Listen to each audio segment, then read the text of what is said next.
విద్యార్థులకు ఉపాధ్యాయులకు డిజిటల్ తరగతులకు స్వాగతం. పిల్లలు, ఆకుపచ్చని మొక్కలు మనకి ప్రాణాధారమని మీకు తెలుసు కదా. ఎందుకో తెలుసా? ఆకుపచ్చని మొక్కలు సమస్త జీవకోటికి కావలసిన ఆహార పదార్థాన్ని తయారు చేస్తున్నాయి. అంతేగాక జీవులన్నిటికి కావలసినటువంటి గాలి అంటే ప్రాణవాయువు ఆక్సిజన్ని ఇవి ఉత్పత్తి చేసి అన్నింటికి అందిస్తున్నాయి. ఈ ఆహార పదార్థ ఉత్పత్తి కానీ ఆక్సిజన్ ఉత్పత్తి కానీ కిరణజన్య సంయోగక్రియ అనేటువంటి ప్రక్రియ ద్వారా జరుగుతుంది. అందుకే భూమి మీద జరిగేటువంటి అన్ని జీవక్రియల కంటే కిరణజన్య సంయోగక్రియ అనేది అత్యంత ముఖ్యమైనదిగా మనం చెప్పవచ్చు. మీరు క్రితం క్లాసులోనూ ఇంతకుముందు పాఠ్యాంశాల్లో కిరణజన్య సంయోగక్రియ గురించి కొన్ని అంశాలు నేర్చుకున్నారు. వాటి గురించి మేము కొన్ని ప్రశ్నలు అడుగుతాను. వాటికి సమాధానం చెప్పడానికి ప్రయత్నించండి. ఒకసారి మీ స్క్రీన్ మీద ఉన్న ప్రశ్నల్ని పరిశీలించండి. కిరణజన్య సంయోగక్రియ జరగడానికి కావలసినవి ఏమిటి? కిరణజన్య సంయోగక్రియ అత్యంత ముఖ్యమైన జీవక్రియ అని ఎందుకు భావిస్తారు? వాన్ నీల్ ప్రతిపాదించిన సమీకరణం ఏది? ఆకులలో పిండి పదార్థాన్ని నిర్ధారించే ప్రయోగంలో పత్రము నీలి నలుపురంగా మారటాన్ని దేన్ని నిర్ధారిస్తుంది? కిరణజన్య సంయోగక్రియకు కావలసిన కారకాలలో కాంతి, కార్బన్ డైఆక్సైడు, పత్రహరితము మరియు నీరు, ఇవి 4 కారకాలు తప్పనిసరిగా కావాలి. అదేవిధంగా మరి కిరణజన్య సంయోగక్రియ ఎందుకు మనం అతి ముఖ్యంగా భావిస్తాము? అతి ముఖ్యమైనటువంటి జీవక్రియగా భావించడంలో కారణం ఏమిటి? ఇది సమస్త జీవకోటికి కావలసినటువంటి ఆహారము, ఆక్సిజన్, ఇవి రెండు లేకుండా ఏ జీవులు మనుగడ సాగించలేవు. కాబట్టి దీన్ని అత్యంత ముఖ్యమైన జీవక్రియగా భావిస్తాం. వాన్ నీల్ ప్రతిపాదించినటువంటి సమీకరణాన్ని ఒకసారి గమనించినట్లయితే CO2 plus 2H2 gives rise to పత్రహరితము మరియు సూర్యరశ్మి CH2O plus H2O plus O2. దీనిలో మనం ఇప్పుడు ఉపయోగిస్తున్నటువంటి సమీకరణం ఏదైతే ఉందో అది బ్యాలెన్స్డ్ ఈక్వేషన్ మనం ఉపయోగిస్తూ ఉన్నాం. అంతకుముందు మొట్టమొదట ప్రతిపాదించినటువంటి సమీకరణం ఇదేగా చెప్పుకోవచ్చు. 4వ ప్రశ్నకు సమాధానం మీరు గమనించినట్లయితే ఇది ఆకు నీలి కలర్లోకి మారితే దానిలో పిండి పదార్థం ఉందని మనం నిర్ధారించవచ్చు. కిరణజన్య సంయోగక్రియ గురించి పూర్తిగా తెలుసుకోవడానికి సుమారుగా మనకి 400 సంవత్సరాలు పట్టింది. వాన్ హెల్మాంట్ తన ప్రయోగంలో ఆయన ప్రయోగం చేయకముందు చాలామంది భావించింది ఏంటంటే మొక్క మట్టిని తింటుంది, మట్టిని తిని మొక్క పెరుగుతుందని భావించారు. ఆయన ప్రయోగం చేసిన తర్వాత ఇది కాదు అని వారు తెలుసుకోవడం జరిగింది. ఈ పాఠ్యాంశంలో మనము వాన్ హెల్మాంట్ ప్రయోగం గురించి, జోసెఫ్ ప్రిస్లీ ప్రయోగం గురించి, కిరణజన్య సంయోగక్రియకు కార్బన్ డైఆక్సైడ్ కావాలనేటువంటి ప్రయోగం గురించి, అట్లాగే హైడ్రిల్లా ప్రయోగంలో ఆక్సిజన్ వెలువడుతుందనే అంశాల గురించి తెలుసుకుందాం. వీటిని గురించి మరింత తెలుసుకోవడానికి ఈ వీడియోని వీక్షిద్దాం. కిరణజన్య సంయోగక్రియ కారకాలు ఏవైతే ఉన్నాయో వీటి గురించి ప్రయోగాలు చేసినటువంటి వారిలో వాన్ హెల్మాంట్, జోసెఫ్ ప్రిస్లీ, ఎంగిల్మ్యాన్ మరియు ఇంజన్హౌస్ ముఖ్యమైనటువంటి వారుగా చెప్పుకోవచ్చు. 1648 సంవత్సరంలో వాన్ హెల్మాంట్ కిరణజన్య సంయోగక్రియలోని కారకాల గురించి ప్రయోగాలు చేశాడు. ఆయన చేసిన ప్రయోగంలో పెద్ద కుండీలో మట్టిని తీసుకొని ఆ మట్టిని దానిలో ఒక ఎల్లో మొక్కను నాటడం జరిగింది. ఈ మట్టి బరువుని అదేవిధంగా మొక్క బరువుని మొట్టమొదట వాటిని కొలవటం జరిగింది. తర్వాత దానికి చిన్న రంధ్రాలున్న మూతని పెట్టడం జరిగింది. దీన్ని పెట్టడంలో ముఖ్యమైన ఉద్దేశం ఏమిటంటే దీనిలో ఉన్న మట్టి బయటికి పోకుండా బయట నుంచి ఉన్నటువంటి ఇతర కారకాలు దాంట్లో చేరకుండా ఉండటం కోసం ఈ విధంగా మొక్కను పెంచడం జరిగింది. ఈ మొక్కను పెంచడానికి ఆయన కేవలము వర్షపు నీటిని తీసుకోవటం జరిగింది. 5 సంవత్సరాల తర్వాత ఆ మొక్కని మరియు మట్టిని విడివిడిగా కొలవటం జరిగింది. వాటి బరువుల్ని 5 సంవత్సరాల తర్వాత వాటిని నమోదు చేయటం జరిగింది. ఒకసారి చూసినట్లయితే చెట్టు ప్రారంభంలో 2.27 కిలోగ్రాములు ఉంటే పొడిమట్టి బరువు 90.72 కిలోగ్రాములు ఉంది. 5 సంవత్సరాల తర్వాత ఆ బరువు చెట్టు బరువు 76.74 కిలోగ్రాములుగా ఉంది. అంటే నికర ద్రవ్యరాశి వచ్చి 74.47 కిలోగ్రాములుగా ఉంది. 5 సంవత్సరాల తర్వాత మట్టి బరువు 90.66 కిలోగ్రాములుగా ఉంది. అయితే మట్టి ద్రవ్యరాశిలో మార్పు కేవలము 0.06 కిలోగ్రాములుగానే ఉంది. ఈ ప్రయోగం ద్వారా ఆయన మొక్క మట్టిని తినటం ద్వారా కాకుండా ఇతర కారకాల ద్వారా పెరుగుతుందనే అంశాన్ని ఆయన నిరూపించాడు. దానిలో ముఖ్యంగా నీరు, కాంతి, ఇతర కారకాల వల్ల మొక్క పెరుగుతుందని గ్రహించాడు. గాలి కిరణజన్య సంయోగక్రియ. గాలి కిరణజన్య సంయోగక్రియలో అతి ముఖ్యమైన పాత్ర వహిస్తుంది. దీని గురించి జోసెఫ్ ప్రిస్లీ అనేక ప్రయోగాలు చేయటం జరిగింది. ఈయన ఆక్సిజన్ కనుగొన్న తర్వాత 74వ సంవత్సరంలో అనేక ప్రయోగాలు నిర్వహించాడు. తర్వాత ప్రిస్లీ కనుక్కున్న ఆక్సిజన్కి 1775వ సంవత్సరంలో లావేజర్ దానికి ఆక్సిజన్ అని నామకరణం చేశాడు. తర్వాత జోసెఫ్ ప్రిస్లీ తన ప్రయోగాల కోసం ఒక గంటజాడి తీసుకొని గాలిజరుని గంటజాడిలోకి కొవ్వొత్తిని ప్రవేశపెట్టాడు. అది కొద్దిసేపటి తర్వాత ఆరిపోయింది. మీరు గమనిస్తున్నారు అక్కడ. అదేవిధంగా ఈ గంటజాడిలోకి ఎలుకను ప్రవేశపెట్టినప్పుడు దానికి గాలి ఆడక అది చనిపోయింది. తర్వాత రెండింటిని దాంట్లో ప్రవేశపెట్టిన తర్వాత ఇంకా త్వరగా కొవ్వొత్తి ఆరిపోవటము, ఎలుక స్పృహ కోల్పోవటం కూడా అతను గమనించాడు. తర్వాత దశలో ఈ ప్రయోగానికి మొక్కను జోడించాడు. ఒక పుదీనా మొక్కను తీసుకొచ్చి ఎలుక అదేవిధంగా కొవ్వొత్తితో పాటుగా ఈ పుదీనా మొక్కను కూడా దాంట్లో ప్రవేశపెట్టినప్పుడు ఇవి మూడు కూడా ఉండటం, అంటే కొవ్వొత్తి వెలగటం, ఎలుక తిరగటం, మరి మొక్క కూడా సర్వైవ్ కావటం అనేది ఆయన పరిశీలించాడు. జోసెఫ్ ప్రిస్లీ ప్రయోగంలో కొన్ని ఆసక్తికరమైన అంశాలు ఉన్నాయి. వాటి గురించి ఒకసారి ఆలోచించండి.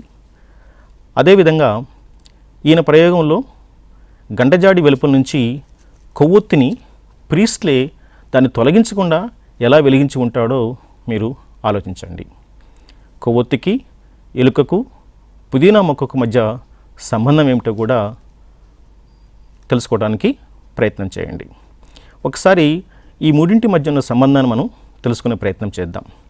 ఇక్కడ పుదీనా మొక్క వదిలినటువంటి ఆక్సిజన్, అదేవిధంగా కొవ్వొత్తి వెలువరించినటువంటి కార్బన్ డైఆక్సైడు, ఇవి పరస్పరం ఒకదాన్ని ఒకటి ఉపయోగించుకోవటం వల్ల అవి మూడు సర్వైవ్ అవుతున్నాయి. ఇక్కడ పుదీనా మొక్క వదిలినటువంటి ఆక్సిజన్తో కొవ్వొత్తి వెలుగుతుంది. ఇది వదిలినటువంటి ఆక్సిజన్ తోటి ఎలుక బతుకుతుంది. అదేవిధంగా కొవ్వొత్తి వదిలినటువంటి కార్బన్ డైఆక్సైడ్ను ఉపయోగించుకొని మొక్క కిరణజన్య సంయోగక్రియని జరిపి ఇవి మూడు కూడా అవి సర్వైవ్ అవుతూ ఉన్నాయి. మరి ఇక్కడ వాయు వినిమయం కూడా జరుగుతూ ఉంది.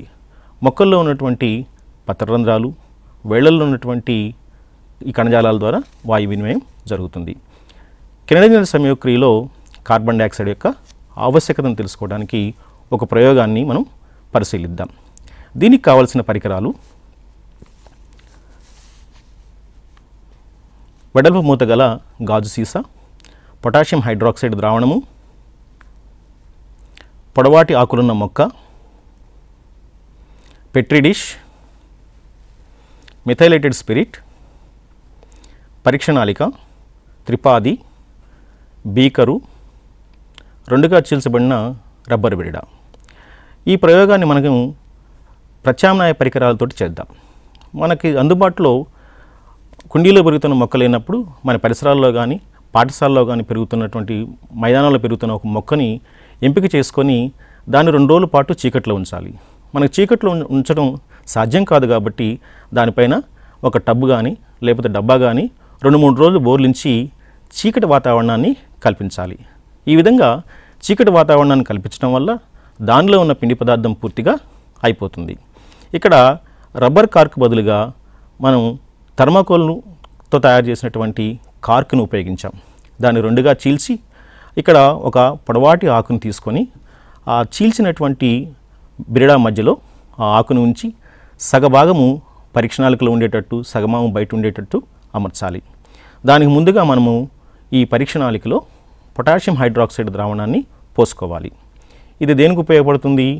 పొటాషియం హైడ్రాక్సైడ్ ద్రావణము దానిలో ఉన్నటువంటి కార్బన్ డయాక్సైడ్ని పీల్చుకొని ఇది ఈ ప్రయోగం చేయడానికి అనువుగా మనకు ఉపయోగపడుతుంది. ఇక్కడ అమర్చేటప్పుడు ఆకు డ్యామేజ్ కాకుండా, నష్టపోకుండా జాగ్రత్తగా అమర్చాలి. అదేవిధంగా అమర్చేటప్పుడు బయట గాలి లోపలికి చొరబడకుండా దాని మూతని చాలా గట్టిగా పెట్టాలి. ఒకవేళ గ్యాప్స్ ఉన్నట్లయితే ఈ ప్రయోగ ఫలితం మనకు వచ్చే అవకాశం లేదు. ఈ ప్రయోగాన్ని మనం మధ్యాహ్నం చేస్తే మంచి ఫలితాలు వచ్చేటువంటి అవకాశం ఉంది. ఈ విధంగా మనం అమర్చినటువంటి అమరికని 3 గంటల పాటు లేదా 4 గంటల పాటు ఆ విధంగా వదిలివేయాలి. వదిలివేస్తే ఇప్పుడు లోపల ఉన్నటువంటి భాగానికి కార్బన్ డయాక్సైడ్ లేకుండా ఉంది. ఆ బయట ఉన్నటువంటి ఆకు భాగానికి కిరణజన్య సంయోగక్రియకు కావలసినటువంటి అన్ని కారకాలు అందుబాటులో ఉన్నాయి. కాబట్టి మరి ఇక్కడ దీనిని ఈ ఆకుని తర్వాత 3 గంటల తర్వాత మనం అయోడిన్ పరీక్షకు గురి చేసినట్లయితే మనం ఫలితాలని విశ్లేషించాల్సి ఉంటుంది. 3 గంటల తర్వాత లేదా 4 గంటల తర్వాత ఆ మొక్క నుంచి ఆకుని వేరు చేసి దాన్ని అయోడిన్ పరీక్షకి గురి చేయాలి. జాగ్రత్తగా దాన్ని తొలగించి దాని బిరడాల నుంచి ఆకుని తీసి ముందుగా నీటిలో వేడి చేయాలి. ఎందుకంటే ఆకులో ఉన్నటువంటి కణజాలం మెత్తబడాలి కాబట్టి దాన్ని నీళ్ళలో వేడి చేసి ఆ తర్వాత ఒక పరీక్ష నాళికలోకి మిథైలేటెడ్ స్పిరిట్ తీసుకొని దాంట్లోకి ఈ ఆకుని వేయాలి. దాంట్లో ఉన్నటువంటి పత్రహరితం అంతా తొలగిపోయే వరకు కూడా ఈ ప్రయోగాన్ని చేయాలి. ఇక్కడ చూడండి, ఆకుని గమనించండి, దాంట్లో మొత్తం తొలగించబడింది, ఆకు తెల్లగా మారింది. తర్వాత ఈ ఆకుని పెట్రీ డిష్లోకి ట్రాన్స్ఫర్ చేయాలి. చేసిన తర్వాత ఇక్కడ చూడండి చాలా స్మూత్ అయిపోయింది. అది వేసేటప్పుడు జాగ్రత్తగా ఉండాలి, మడతలు పడకుండా మనం జాగ్రత్తలు తీసుకోవాల్సి ఉంటుంది. తర్వాత అయోడిన్ ద్రావణం ఏదైతే ఉందో అయోడిన్ ద్రావణాన్ని మనం తయారు చేసి పెట్టుకోవాలి. డైల్యూట్ అయోడిన్ ద్రావణం తీసుకున్నట్లయితే మనకి మంచి ఫలితాలు వస్తాయి. ఇక్కడ చేసుకున్న అయోడిన్ ద్రావణం మనము డ్రాపర్ సహాయంతో తీసుకొని దానిపైన చుక్కలుగా వేయాల్సి ఉంటుంది. జాగ్రత్తగా గమనించండి, ఇక్కడ ఆకులోని కొంత భాగము కొద్దిగా నీలంగా మారింది, మిగతాది తెల్లగా ఉంది. నీలంగా మారిన భాగానికి కిరణజన్య సంయోగక్రియకు కావలసినటువంటి అన్ని కారకాలు ఉన్నాయి. దిగువ భాగానికి కార్బన్ డయాక్సైడ్ తప్ప మిగతా కారకాలన్నీ కూడా దీంట్లో ఉండటం మనం గమనించవచ్చు.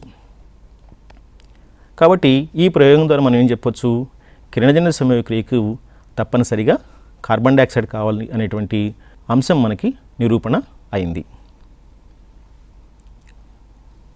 ఈ ప్రయోగం మంచి ఫలితాలు రావడం కోసం దీన్ని 3 గంటల తర్వాత లేదా 2 గంటల తర్వాత చేసినట్టయితే మంచి ఫలితాలు వస్తాయి. కిరణజన్య సంయోగక్రియకు గాలి, నీరు, కార్బన్ డయాక్సైడ్తో పాటుగా కాంతి కూడా చాలా అవసరం. జోసెఫ్ ప్రిస్లీ కాలం నాటికి అంటే 17వ శతాబ్దం నాటికి శాస్త్రవేత్తలకు శక్తి గురించి పెద్దగా అవగాహన లేదు. ఆక్సిజన్ పరమాణువు కార్బన్ లేదా హైడ్రోజన్ పరమాణువులతో సంయోగం చెందటం వల్ల కార్బన్ డయాక్సైడ్ లేదా నీరు ఏర్పడినప్పుడు శక్తి విడుదలవుతుంది. అయితే ఇదే చర్య వ్యతిరేక దిశలో జరిగితే ఏమవుతుందో కూడా శాస్త్రవేత్తలు విశ్లేషించారు. ఆక్సిజన్ ఏర్పడినప్పుడు విడుదలైన శక్తి తిరిగి మొక్క వివిధ చర్యలకి వినియోగించబడుతుందని శాస్త్రవేత్తలు తెలుసుకోగలిగారు. డచ్కి చెందినటువంటి ఇంజన్ హౌస్ అనేటువంటి శాస్త్రవేత్త కిరణజన్య సంయోగక్రియకు కాంతికి ఉన్న సంబంధం గురించి అనేక ప్రయోగాలు చేయడం జరిగింది.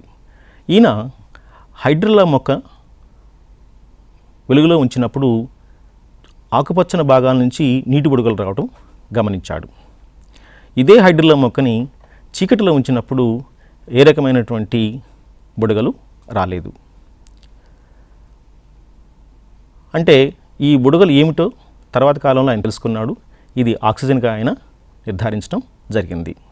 ఎంగెల్మ్యాన్ అనే శాస్త్రవేత్త కిరణజన్య సంయోగక్రియకు మరియు కాంతికి ఉన్న సంబంధాన్ని ఆయన తెలుసుకోవడానికి అనేక ప్రయోగాలు చేయటం జరిగింది. దీనిలో భాగంగా గరిష్ట కిరణజన్య సంయోగక్రియ ఎక్కడ జరుగుతుందో ఆయన కనుగొనడంతో దీని గురించి మరింత స్పష్టత ఏర్పడింది. అయినా శైవలాల సమూహాలపై ఇంద్రధనుస్సులో ఉన్నటువంటి 7 రంగుల్ని ప్రసరింపజేసి ఈ కాంతులు సోకే విధంగా చేసి అనేక ప్రయోగాలు చేసినప్పుడు కాంతికి కిరణజన్య సమయోక్రియకు ఉన్న సంబంధాన్ని ఆయన ఎస్టాబ్లిష్ చేయగలిగాడు. తర్వాత ఆక్సిజన్ ఉత్తేజిత బ్యాక్టీరియాలపై ప్రకాశవంతమైన ఎరుపు మరియు నీలిరంగు కాంతి కిరణాలను ప్రసరింపజేసినప్పుడు అవి వాటికి స్పందించి గుంపులుగా ఏర్పడటం గమనించాడు. ఈ పరిశోధనలు కాంతి మరియు కిరణజన్య సమయోక్రియ గురించి మరింత లోతుగా అధ్యయనం చేయడానికి దోహదపడ్డాయి. కాంతి సమక్షంలో కిరణజన్య సమయోక్రియ జరిగినప్పుడు ఆక్సిజన్ విడుదలవుతుందా?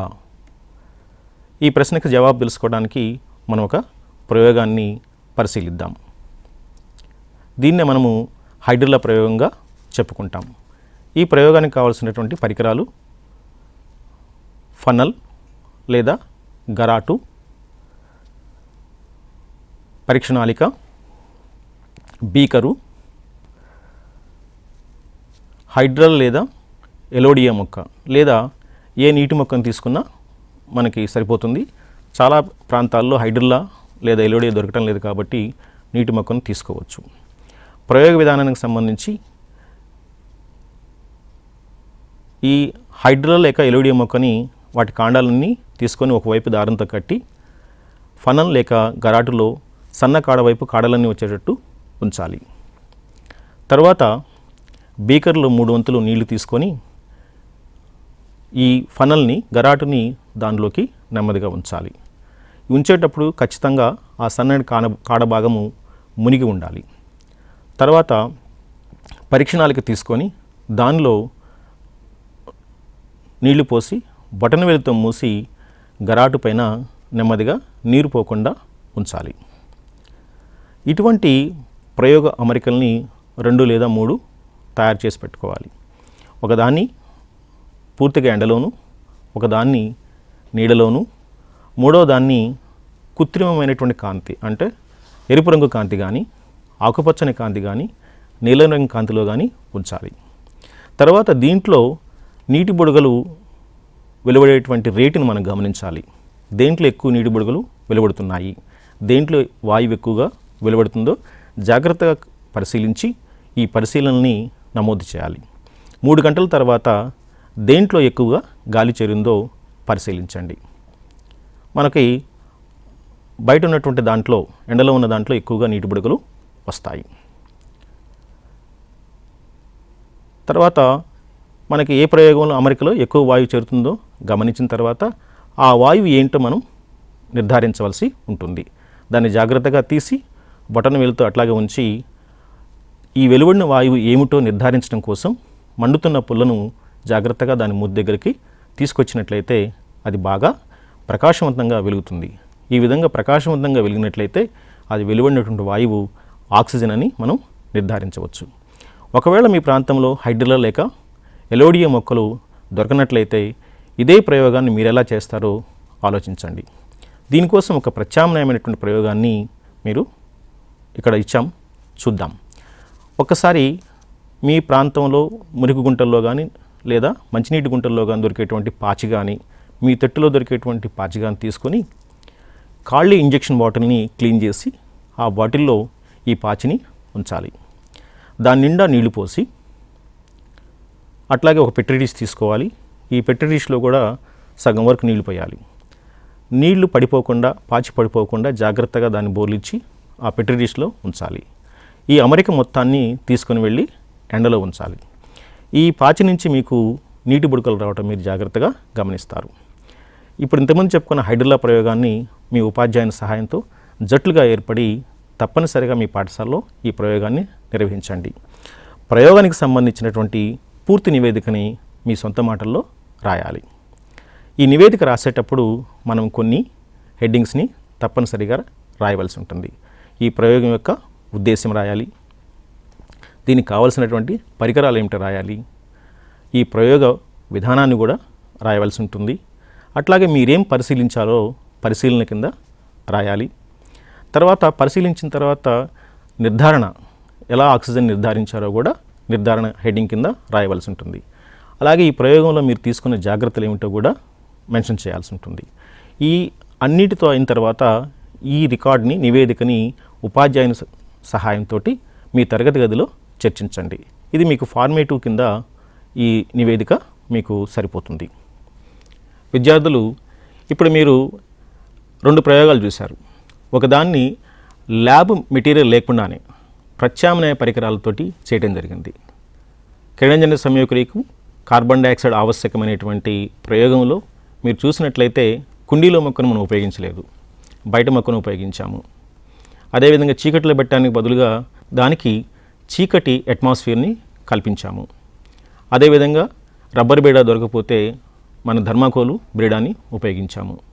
అలాగే త్రిపాది దొరకకపోతే మనము ఇండక్షన్ స్టవ్ను ఉపయోగించాం. బేకర్కు బదులుగా మనం వేరే టిఫిన్ బాక్స్ను ఉపయోగించాం. ఈ విధంగా ప్రయోగం చేయాలనేటువంటి ఆసక్తి, యాటిట్యూడ్ అనేది చాలా ముఖ్యం. పరికరాలు లేవని మనం ప్రయోగాల్ని స్కిప్ చేయాల్సిన పని లేదు. అందుగురించి ఈ ప్రయోగాన్ని మనము ప్రత్యామ్నాయ పరికరాలతోటి చేసి చూపించడం జరిగింది. తప్పనిసరిగా మీరు ఈ ప్రయోగాల్ని మీ పాఠశాలలో చేస్తారని భావిస్తున్నాను. ఈ పాఠ్యాంశంలో జోసెఫ్ ప్రిస్లీ ప్రయోగానికి సంబంధించి కొన్ని ఆసక్తికరమైనటువంటి అంశాలు పాఠ్యపుస్తకంలో ఇవ్వటం జరిగింది. అక్కడ ఇచ్చిన ఒక ప్రశ్న ఏమిటంటే, జోసెఫ్ ప్రిస్లీ గంటజాడి జరపకుండా దానిలోకి పుదీనా మొక్కని ఎలా ప్రవేశపెట్టి ఉంటాడనేది ఒక ప్రశ్న ఉంది. దీని ప్రధాన ఉద్దేశం ఏమిటంటే, పిల్లలలో ఆలోచన రేకెత్తించడం, పరికల్పన శక్తిని పెంచడం దీని ప్రధానమైనటువంటి ఉద్దేశం. అదేవిధంగా ఇంకో ప్రశ్నకి ఏమిచ్చాము, లోపల ఉన్నటువంటి కొవ్వొత్తిని గంటజాడి కదపకుండా ఏ విధంగా వెలిగించి ఉంటాడు అనేది ఇంకో ప్రశ్న. ఈ 2 ప్రశ్నలు కూడా కేవలము పిల్లల్లో ఆసక్తిని రేకెత్తించడమే ప్రధాన ఉద్దేశంగా మనం చెప్పుకోవచ్చు. మరి ఈ పాఠ్యాంశంలో మనమేం నేర్చుకున్నామో ఒకసారి పరిశీలిద్దాం. మనమేం నేర్చుకున్నాం? కిరణజన్య సంయోగక్రియ జరగాలంటే కార్బన్ డైఆక్సైడు, నీరు, పత్రహరితము, కాంతి అవసరము. వాన్ హెల్మాంట్ 1634లో మొక్క పెరుగుదలకు మట్టి కాకుండా నీరు ప్రధాన కారకమని నిరూపించాడు. ఈ అంశాలన్నీ మనం తెలుసుకోవడానికి సుమారుగా 400 సంవత్సరాల నుంచి శాస్త్రవేత్తలు పరిశోధనలు చేస్తున్నారు. ఆ తర్వాత జోసెఫ్ ప్రిస్లీ 1774లో ఆక్సిజన్ని కనుగొనడం జరిగింది. మొక్కలు వదిలే గాలి జంతువులు బ్రతకడానికి, మండటానికి ఉపయోగపడతాయని ఆయన మొదటి ప్రయోగంలో కనుక్కున్నాడు. జాన్ హింజన్హౌస్ 1779లో కాంతి సమక్షంలో మొక్కలు ఆక్సిజన్ విడుదల చేస్తాయని హైడ్రోలా ప్రయోగం ద్వారా నిరూపించడం జరిగింది. ఎంగిల్మెన్ 20వ శతాబ్దంలో శైవలాలపైన, ఆక్సిజన్ ఉత్తేజిత బ్యాక్టీరియాలపైన ప్రయోగాలు చేసి కాంతి రంగుకి కిరణజన్య సంయోగక్రియకు గల సంబంధాన్ని కనుగొనడం జరిగింది. మొక్కలు కిరణజన్య సంయోగక్రియలో ఆక్సిజన్ విడుదల చేస్తాయి. విడుదల చేసిన ఆక్సిజన్ సమస్త జీవకోటికి ఉపయోగపడుతుంది. కిరణజన్య సంయోగక్రియ ప్రయోగాలు చేసేటప్పుడు మొక్కలను తప్పనిసరిగా 2-3 రోజులు చీకట్లో ఉంచాలి. ఎందుకు? దానిలో పిండి పదార్థాన్ని తొలగించడం కోసం. తర్వాత అయోడిన్ పరీక్ష ద్వారా పిండి పదార్థాన్ని నిర్ధారణని చేయవచ్చు. ఇంతకుముందు మనం చర్చించుకున్నటువంటి చర్చనీయాంశాల్లో ప్రయోగ అమరిక కదపకుండా జోసెఫ్ ప్రిస్లీ పుదీనా మొక్కను గంటజాడిలో ప్రవేశపెట్టడానికి ఏం చేసి ఉంటాడు? విద్యార్థులు రకరకాలుగా ఆలోచిస్తారు. అదేవిధంగా ఉపాధ్యాయులు రకరకాల అయినటువంటి పరికల్పనలు చేయవలసి ఉంటుంది. గంటజాడి కదపకుండా వెలుపల నుంచి కొవ్వొత్తి ఎలా వెలిగించి ఉంటాడు అంటే, పెద్ద మ్యాగ్నిఫైయింగ్ గ్లాస్ సహాయంతో లోపల ఉన్నటువంటి క్యాండిల్ని కదపకుండా వెలిగించడం జరిగింది. ఈ పాఠ్యాంశం సంబంధించి కొన్ని ప్రశ్నలు మీకు ఇప్పుడు ఇస్తున్నాను. వాటిని మీ ఉపాధ్యాయుని సహాయంతో చర్చించి సమాధానం రాసే ప్రయత్నం చేయండి. ఈ ప్రశ్నలు మీ స్క్రీన్ పైన చూడండి. అభ్యసనాన్ని మెరుగుపరుచుకుందాం. కిరణజన్య సంయోగక్రియకు సంబంధించి వివిధ శాస్త్రవేత్తలు చేసినటువంటి పరిశోధనలను వివరించండి. కిరణజన్య సంయోగక్రియ జరగకపోతే జీవకోటి అంతరిస్తుంది. దీనిని నీవెలా సమర్థిస్తావు? కిరణజన్య సంయోగక్రియలో ఆక్సిజన్ వెలువడుతుందని చూపే ప్రయోగం, దీనిలోని జాగ్రత్తలు, ఫలిత నిర్ధారణలను రాయండి. కిరణజన్య సంయోగక్రియకు కార్బన్ డైఆక్సైడ్ అవసరమని చూపే ప్రయోగ విధానము, నివేదిక రాయండి. విద్యార్థులు కిరణజన్య సంయోగక్రియ గురించి మీరు చాలా విషయాలు 2 ప్రయోగాలు మీరు గురించి తెలుసుకున్నారు కదా. దీనిలో కనీసం ఒక ప్రయోగానికి నివేదిక రాసి మొదటి ఫార్మేట్కు సంబంధించినటువంటి టూల్ ఏదైతే మన ఫస్ట్ టూల్ ఉందో దానిలో భాగంగా ఒక నివేదికని ఉపాధ్యాయునికి సమర్పించండి. మరొక క్లాస్లో మరలా కలుసుకుందాం. అంతవరకు సెలవు.